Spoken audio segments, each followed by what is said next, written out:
Jadi tadi itu sosial eksperimen sebenarnya. Kalau dikatakan ritualnya melakukan nggak makan, nggak minum, meditasi di kuburan, serem. Jangan. Tapi itu pernah dilakukan orang-orang terdahulu yang bisa dinamakan namanya jahil. Zaman sekarang sudah menjadi zaman hijrah. Dengan Rabu Jumat, maka akidah kita akan menjadi kuat. Yang tadinya kita meditasinya di kuburan, kita mulai hari ini meditasinya melalui Qiyamul Lail.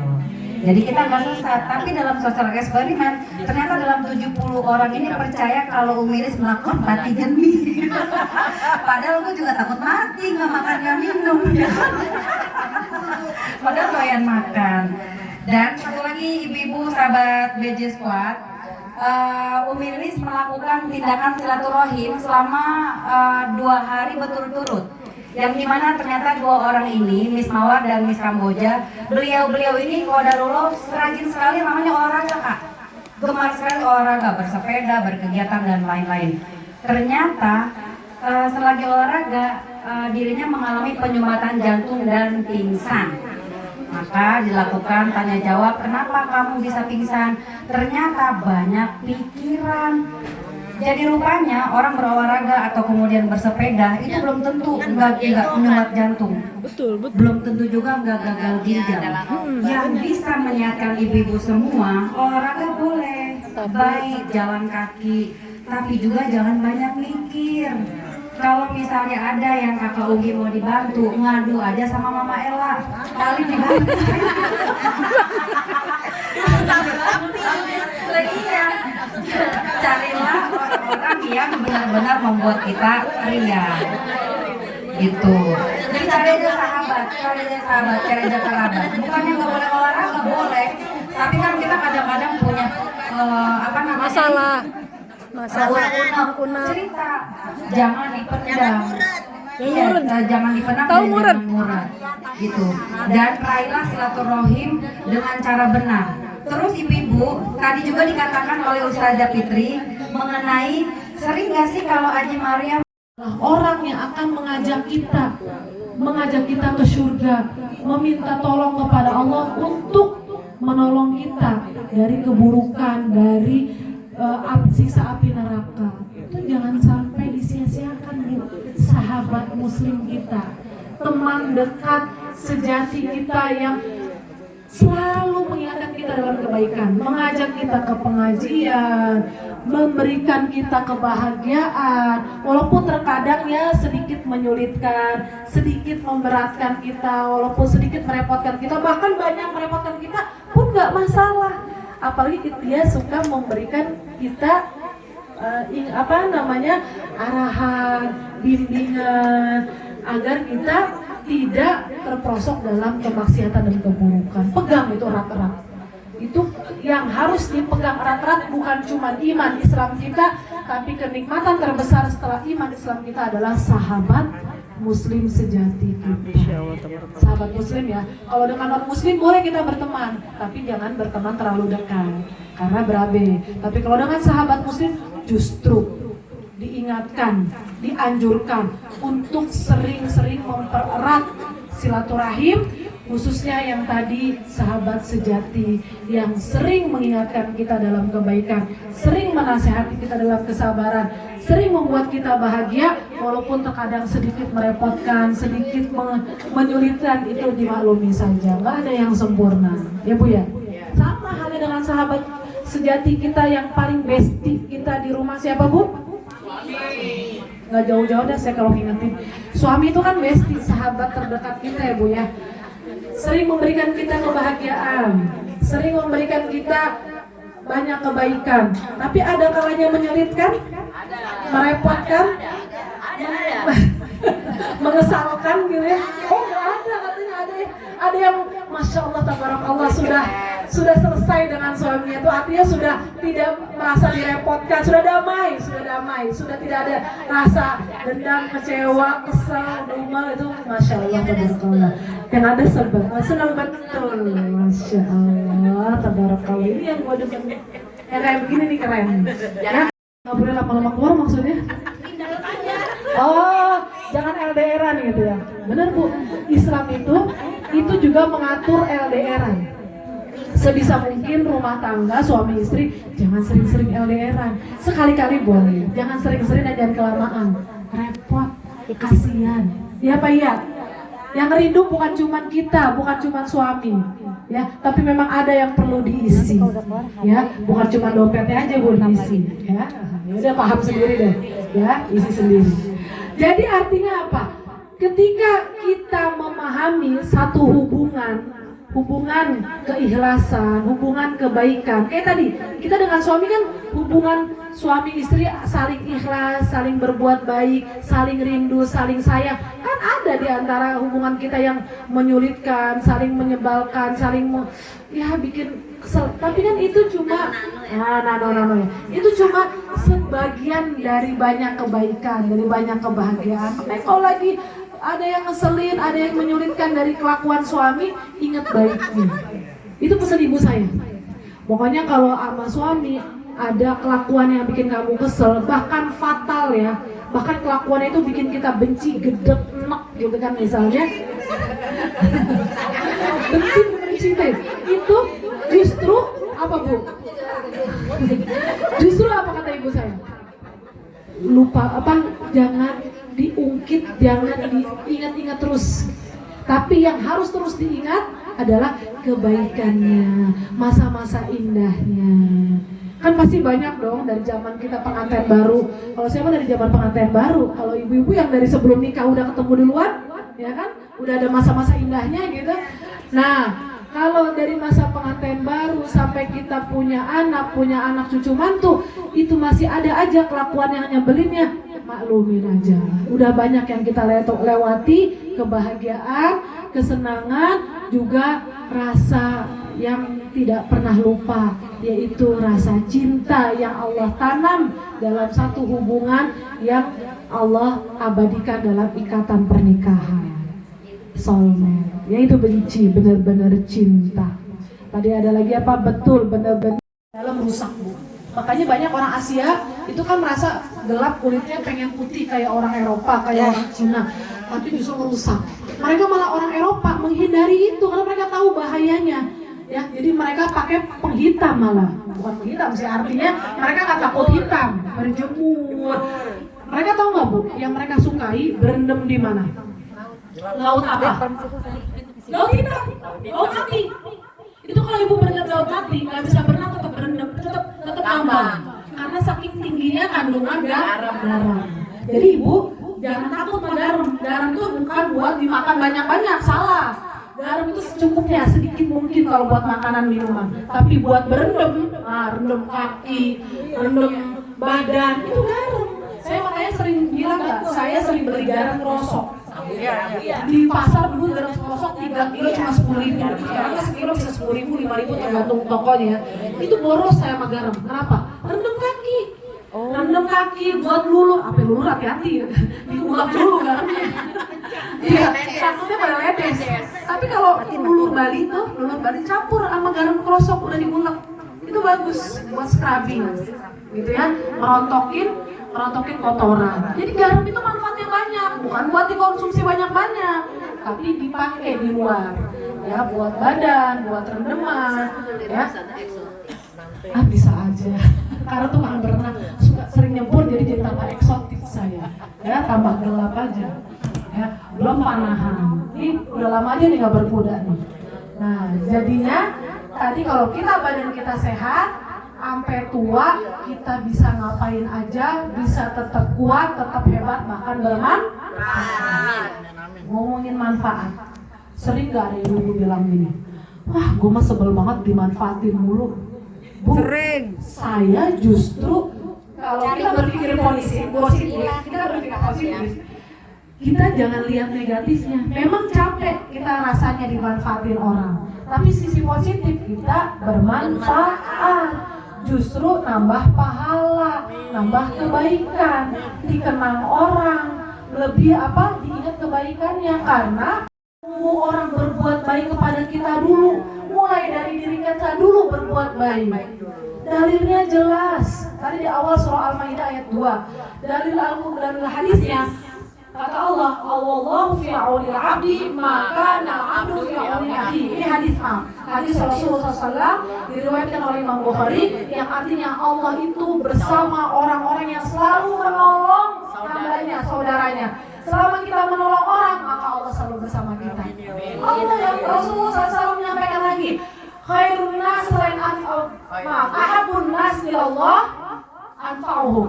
Sebaik manusia yang paling Allah cintai adalah orang yang paling bermanfaat di antara mereka. Ya.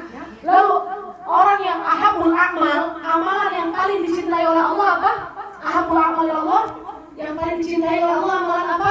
Amalan yang bisa sering kita, yang bisa kita memasukkan kebaikan dalam hati, kebahagiaan dalam hati sahabat atau saudara-saudara kita. Jadi ini amalan yang paling dicintai Allah, memasukkan kebahagiaan. Memasukkan kebahagiaan dengan cara apa?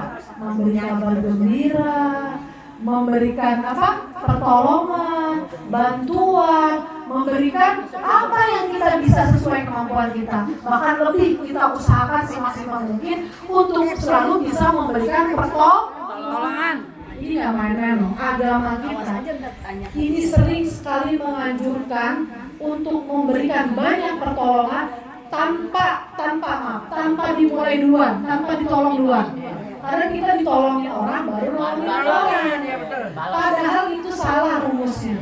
Kita, siapapun yang kita lihat, siapapun yang butuh pertolongan dari kita, mau ringan mau berat, siapapun sekitar kita, jangan nunggu orang karena ini gak saudara nih, bukan keluarga saya ini, bukan dari keluarga besar saya, orang lain. Jangan salah. Justru orang sekitar kita, mau itu saudara, bahkan non muslim sekalipun, itu berhak mendapat pertolongan kita, dan sebisa mungkin kita menolong mereka. Apalagi sesama muslim, Bu, apalagi dia sering berbuat kebaikan kepada kita. Tiap pulang bawanya jus. Ada juga kerupuk kulit. Anak saya ingat, mama mau ngajar di tempat ngaji jus ya. Ya nah ya, sama jus. Ini orang pulang kan selalu ada pengen jus itu. Masya Allah, tabarakallah ya, berkah sama. Jadi Bu, balik lagi. Kebaikan itu akan kembali ke diri kita, bukan hanya di dunia yang sangat-sangat butuh pertolongan, yang sangat-sangat kita butuhkan itu nanti kelak di akhirat. Walaupun di dunia kita juga butuh, dan itu akan datang bertubi-tubi itu kebaikan, pertolongan dari Allah melalui orang-orang yang tidak kita duga. Itu karena berkat apa? Kebaikan kita tebarkan dimanapun, kapanpun dengan penuh keikhlasan. Bu, Ibu kalau melihat orang di jalan, ada yang cacat atau ada yang ya maaf lah, yang ibaratnya kekurangan gitu ya, kasihan nggak? Pengen bagi, walaupun kita nggak tahu dia nipu apa bukan ya, pengen nolong rasanya. Berarti empati Ibu masih bagus. Normal. Ya. Masalah dia itu nipu apa kagak urusan dia sama Allah. Kita mau bagi ya bagilah semampu kita. Sekedarnya juga nggak apa-apa, kita tolong. Dan yang paling penting kita berdoa. Doanya apa Pak? Doanya apa? Ini doanya pelan-pelan, yang kencang-kencang, jangan di depan orang yang kita bagi. Karena depannya doanya alhamdulillah. Saya pernah ajarin ya, jadi ketika ketemu orang cacat atau orang yang kekurangan, yang kita kasihan sama dia, doanya alhamdulillahilladzi afana mimma btalahu bi. Artinya apa? Segala puji bagi Allah dari apa-apa yang dia derita, dan Allah berikan saya sehat afiat dan banyak kebaikan lebih dari dia. Ya, alhamdulillahilladzi afana alhamdulillahilladzi afani mimma btalahu bi. Ya, itu versinya macam-macam. Alhamdulillahilladzi afana mimma btalahu bihi, boleh. Ya. Yang artinya aja Bu, nggak apa-apa. Ibu nggak usah hafal bahasa Arabnya. Ibu tahu artinya, maknanya kan udah paham nih. Oh, langsung dipraktekin. Jadi ketemu orang yang kayak gitu langsung, alhamdulillah ya Allah, saya masih bersyukur, masih sehat walafiat, tidak cacat seperti dia, masih Allah beri banyak kelebihan. Jadi kita di dunia tapi di akhirat. Bahkan yang balas di dunia itu Allah balas bukan dengan satu balasan kebaikan. Kita nolong orang, Bu. Ibu kira Allah akan nolong kita sama dengan kita bantu orang. Kita bantu orang misalnya bayarin utang dia 100.000. Apakah Allah akan balas yang sama? Kita akan dapat uang dari Allah 100.000? Berlipat-lipat. Bahkan dari tempat yang tak terduga. Yang penting kuncinya ikhlas. Itu. Kalau kita ikhlas, kita bantu orang, kita lupakan, kita nggak ungkit-ungkit, dan kita terus berusaha sebaik mungkin, semaksimal mungkin bantu orang, maka Allah balas berlipat-lipat dari arah manapun. Itu bukan cuma di dunia, nanti kelak di akhirat. Bicara di dunia, itu rizki kita, Bu, rizki kita. Siapa yang atur? Allah. Rizki kita Allah yang atur, bukan suami yang atur. Bukan dari gaji suami aja, iya Pak ya? Ibu dapat rizki hanya dari gajian suami. Pernah nggak ada teman saudara ngasih atau hadiah atau apa? Pernah nggak? Itu banyak artinya rizki kita itu Allah yang atur. Sudah diatur, sudah diukur, nggak akan ketukar, apalagi nyasar. Ya kan? Jadi nggak usah takut, nggak usah khawatir ketika suami ngasih pas-pasan, ketika suami nggak memenuhi kebutuhan kita, ketika kita rizki kita empot-empotan di rumah, di dalam rumah tangga, nggak usah khawatir. Ingat hubungan kita sama Allah sampai saat ini bagaimana? Perbaiki hubungan kita dengan Allah, perbaiki sholat kita, perbaiki hubungan dengan teman kita, perbaiki ibadah kita yang lainnya, menuntut ilmu, bersolawat, bersedekah, apa aja amalan-amalan yang selama ini kita biasakan tapi kita tinggalkan. Nah itu diingat.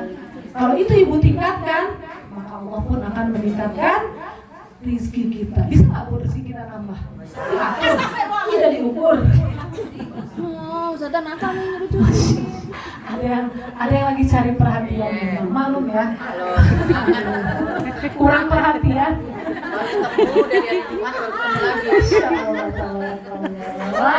Itulah yang saya bilang tadi, pertemanan gitu ya. Pertemanan yang dia tolongin ke kita dengan bantuan dia ke kita minimal sama. Syukur-syukur bisa lebih banyak. Itu prinsipnya. Dan bahkan jangan pernah melupakan sedikit pun kebaikan orang. Kebaikan orang siapapun di sekitar kita, walaupun sedikit, ingat terus. Jangan pernah dilupakan. Bahkan janji dalam diri kita, kalau kita belum mampu membalasnya, lihat nanti saya harus bisa membalas kebaikan ini. Ya, sebisa mungkin, semaksimal mungkin. Itu Bu yang harus jadi pegangan. Itu muslim sejati. Ya, tapi kebaikan kita kepada orang jangan pernah diingat, lupakan selamanya. Bahkan kadang kita suka, ingat gak kamu pernah saya ini, pernah nolongin? Emang Lupa. saat lupa ya, kapan, hari apa? Karena kita memang gak pengen ingat-ingat. Karena kalau ingat-ingat, yang ada kita ngedumel. Gak ingat apa dia, saya udah sering bantu. Terus itu bye-bye, hati-hati. Itu rugi. Malah yang ada amal kita jadi sia-sia. Udah amal kita sia-sia, boro-boro dapat pahala, yang ada dapat laknat dari Allah. Dibenci Bu, dunia akhirat. Tadi saya belum selesai dalil yang pertama. Dalam hadis Rasulullah SAW mengatakan, orang yang paling Allah cintai adalah orang yang paling bermanfaat. Amalan yang paling Allah cintai kata Allah adalah amalan yang bisa memasukkan kebahagiaan kepada hati orang lain, sesama muslim kah atau saudara kita, teman kita, apalagi non muslim, memberikan kebahagiaan di hatinya. Belum lagi kata Allah, barang siapa yang bisa menolong orang lain terbebas dari kesulitannya, maka Allah akan tolong dia, bukan hanya di dunia, juga kelak di akhirat. Kesulitan nanti banyak di dunia apa di akhirat? Akhirat lebih sulit. Di dunia kita alhamdulillah masih mudah, tapi nanti di akhirat itu banyak kesulitan, kita butuh banyak pertolongan, butuh banyak bantuan. Itu salah satu pertolongan yang adalah dari sahabat atau saudara muslim kita. Hati-hati, dari sekarang bersyukur ketika kita bahagia. Yang sebenarnya kita bisa bahagia kalau kita banyak-banyak bersyukur. Biasanya orang itu bahagia terus, kenapa? Karena banyak bersyukur sampai lupa dengan mengeluh. Tapi orang yang banyak mengeluh itu jadi lupa bersyukur, juga jauh dari bahagia. Iya apa ya? Nih, pegang omongan saya. Orang kalau mau bahagia, jangan nunggu dibahagiain orang. Tapi kita bisa bahagia karena kita banyak bersyukur. Jadi bahagia itu datang karena banyaknya rasa syukur kita. Saking kita banyak bersyukur, terus berusaha untuk sering bersyukur sampai kita lupa mengeluh. Tapi orang yang banyak mengeluh itu balikannya. Orang yang banyak mengeluh, jarang bersyukur, maunya ngeluh terus sampai lupa bersyukur, maka jauh dari bahagia. Iya apa iya? Iya. Saya termasuk yang kapan ya saya ngeluhin, apa yang perlu saya ngeluhin gitu, sampai repot, sampai lupa, karena saking repotnya banyak bersyukur. Alhamdulillah anak saya soleh, sehat, kuat, hebat. Alhamdulillah punya suami soleh, sehat, kuat, hebat. Terlepas dari ada kekurangan, banyaknya kekurangan. Alhamdulillah saya punya mertua, alhamdulillah saya punya keluarga, saudara. Terus saya bersyukur. Terlepas dari utangnya dia belum beres, terlepas dari banyak yang minta nyebelinnya, ngeselin, terlepas dari itu semua nggak perlu saya keluhkan. Saking banyaknya bersyukur, saking banyaknya kita banyak kebaikan, ingat kebaikan orang, kita sampai lupa dengan mengeluh. Kapan ya terakhir saya mengeluh? Jadi orang tuh kadang lihat kita tuh bahagia terus, bahkan lihat mereka tuh lihat kita kaya aja, ada aja, cukup aja. Dia nggak tahu kita bagaimana. Bersyukur. Itu salah satu doa dari orang ke kita, karena orang itu berdoa kita gini, ya Allah, kamu mah kayaknya nggak pernah susah ya, nggak pernah punya masalah hidupnya, kayaknya bahagia terus, kayaknya jadi orang berada terus, orang kaya. Alhamdulillah, dianggap kaya, dianggap berada, dianggap selalu bahagia. Bersyukur. Jangan malah kita, lu nggak tahu aja, lu tahu nggak utang gua, lu tahu nggak si A si B dibantu kagak, ngapain lu kita dapat cerita ya, ngotor-ngotorin.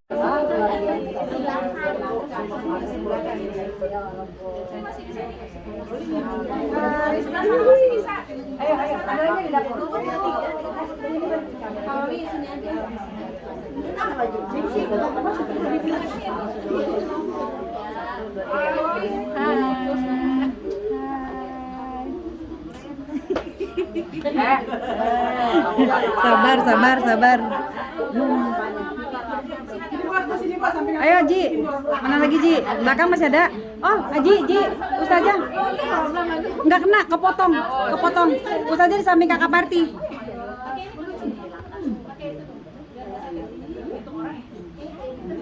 Ini namanya servingnya sendiri. Iya, kan dokter ya. Boleh nggak bawa sebelah sini? Jangan begini.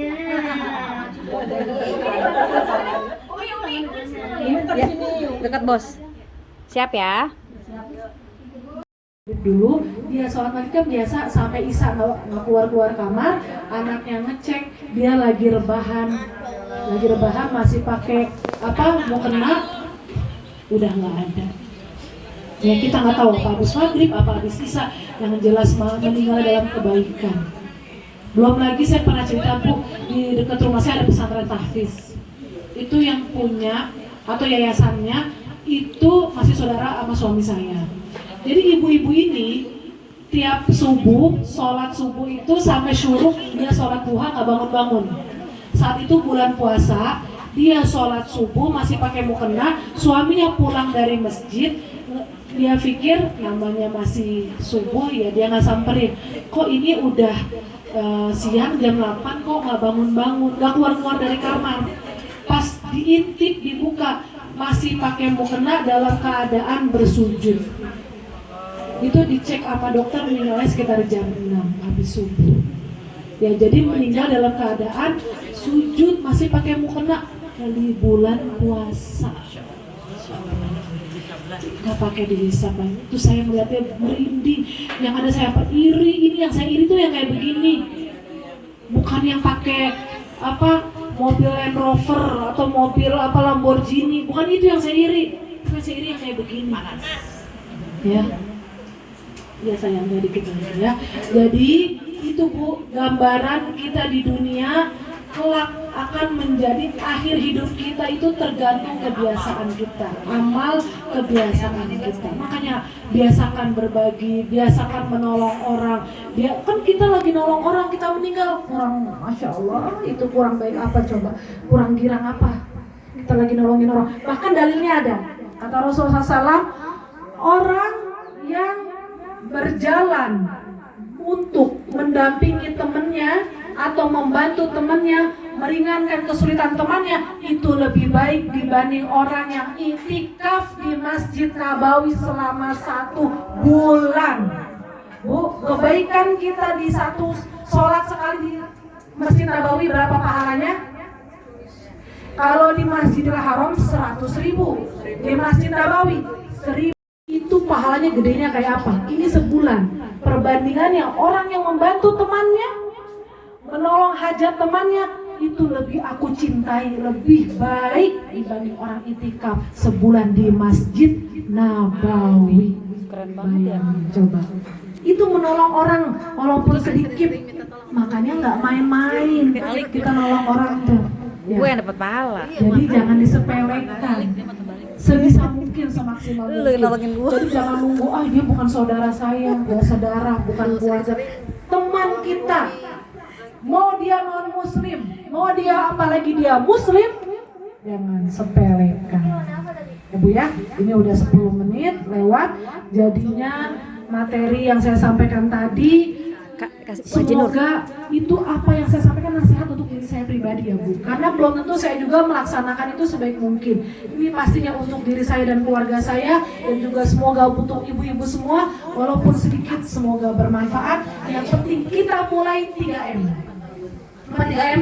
Mulai dari diri sendiri, mulai dari sekarang, mulai dari yang paling ringan. Jangan sepelekan. Mulai dari sekarang, kebaikan-kebaikan tadi untuk banyak menolong orang, mulai dari sekarang. Ya, tanpa pamrih, tanpa diingat-ingat, tapi diikhlaskan. Itu saja dari saya. Nanti kalau mau ada sesi tanya jawab silakan. Kurang lebihnya mohon maaf. Billahi taufiq. Tapi harus ikhlas. Lu nggak boleh ngedumel. Wassalamualaikum. Walau sering membantu baik doa dan live.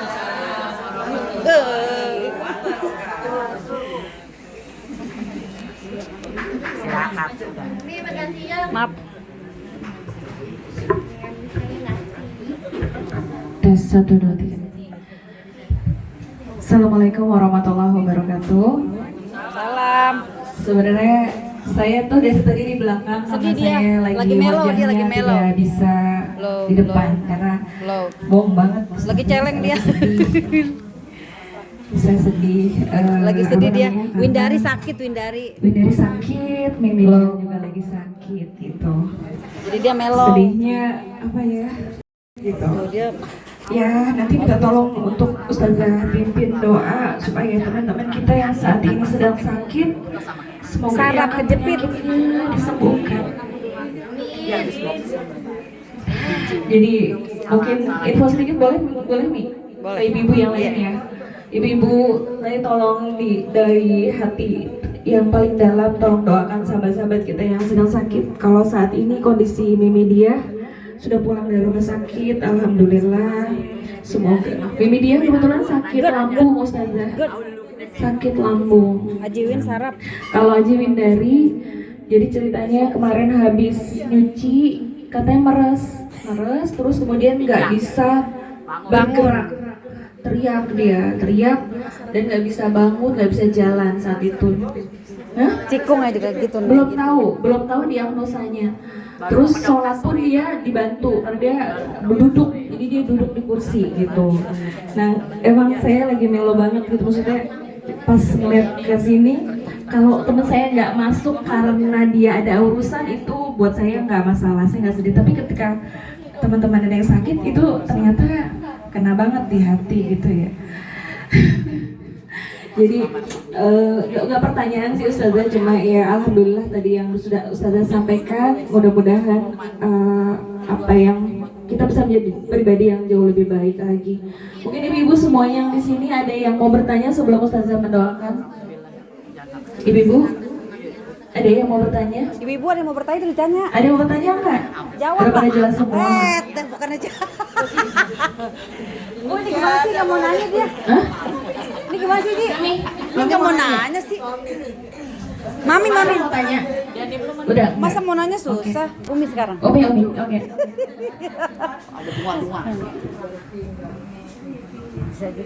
Cek. Ibu-ibu, tadi kan di sosial eksperimen tentang pertanyaan kewajiban atau kebiasaan orang-orang yang melakukan ritual Muharram. Tapi kalau Miris pernah bilang tadi ditulis pati geni. Apakah itu pati geni? Mati, nggak makan, nggak minum, nggak tidur, nggak ngomong. Di dunia, niscaya Allah akan bantu dia. Bukan cuma di dunia tapi juga di akhirat. Bahkan di akhirat bantuannya berkali-kali lipat. Tidak seharga atau senilai dengan bantuan yang dia keluarkan. Ada lagi, barang siapa yang man sataro fi dunia satarallahu fi dunia wal akhirat. Apa itu artinya satar? Barang siapa yang menjaga aib seseorang, maka Allah akan jaga aib dia di dunia maupun kelak di akhirat. Ibu kalau melihat aib seseorang bukan diomongin, bahkan negornya kencang-kencang. Nuri itu tuh BH-nya kelihatan. Dari jauh manggil, misalnya. Atau tuh lihat tuh. Apa jerawatnya atau apa deh gitu ya. Aibnya. Nah, itu perutnya dadut tuh. Ayo misalnya. Itu namanya bukan nasihat.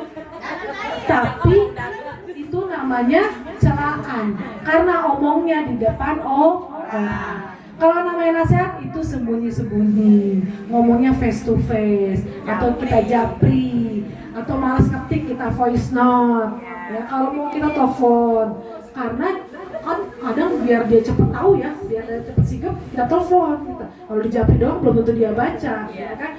Kita telepon. Emang agak ribet, tapi pahalanya besar karena itu bentuk dari nasihat. Beda dengan kita ngomong langsung to the point, kita teriak-teriak. Ya, semakin berat itu perkara, butuh effort, butuh usaha, maka semakin besar pahala yang akan kita dapatkan. Jadi jangan merasa beban, merasa si paling korban, merasa direpotin. Bersyukur Bu, bersyukur, Masya Allah. Saya jadi ingat cerita kemarin, saya lihat teman saya di FB-nya nge-share, ibunya itu sudah sepuh, dia punya uang pensiunan, sering anaknya bantu tapi dia tolak. Anaknya laki-laki, dia merasa sebagai anak merasa berhak membantu, tapi ibunya udah buat keluarga kamu aja. Atau ini ibu terima sedikit, ini buat kamu aja, selebihnya buat anak istri kamu. Ibunya pengen ngecat rumahnya biar bersih, biar namanya udah banyak ngelopek, dibantuin anaknya juga nolak. Ibu masih punya tabungan. Terus ibunya masak-masak buat anak cucu mantu, datang ke rumahnya sampai ibunya hafal makanan dan juga semoga yang sedang sakit Allah angkat penyakitnya. Amin. Kita yang lagi sehat, semoga Allah langgengkan kesehatan dengan kita terus berikhtiar, terus menjadi sehat dengan tadi jangan banyak pikiran. Pikiran harus diselesaikan, masalah harus disampaikan, jangan dipendam sendirian. Karena itu fatal akibatnya. Maka kuncinya bukan obat ataupun olahraga, tapi ada di diri kita sendiri. Jadi semoga ibu terus waras, terus waspada, terus ingat itu manfaat atau keberkahan atau sehat itu adalah yang sangat kita harapkan. Kalau lagi sehat, kita itu banyak kemauan, tapi kalau lagi sakit cuma satu kemauan kita, sehat. Ya, makanya sehat terus biar banyak kemauan, banyak cita-cita, banyak bisa berbuat apa aja, banyak kebaikan. Allahumma rabban nas adhibil bas ishfi anta syafi la shifa illa shifa'uk shifa'an la yughadiru saqama ala hadhihi niyyah wa likulli niyyatin salihah. Al-Fatihah. A'udzu billahi minasy syaithanir rajim. Bismillahirrahmanirrahim. Alhamdulillahi rabbil alamin. Ar-Rahmanir Rahim. Maliki yaumiddin. Iyyaka na'budu wa iyyaka nasta'in. Ihdinas siratal mustaqim. Siratal ladzina an'amta 'alaihim ghairil maghdubi 'alaihim waladdallin. Amin amin ya rabbal alamin. Astaghfirullahaladzim, astaghfirullahaladzim, astaghfirullahaladzim. A'udzu billahi minasyaitonir rajim.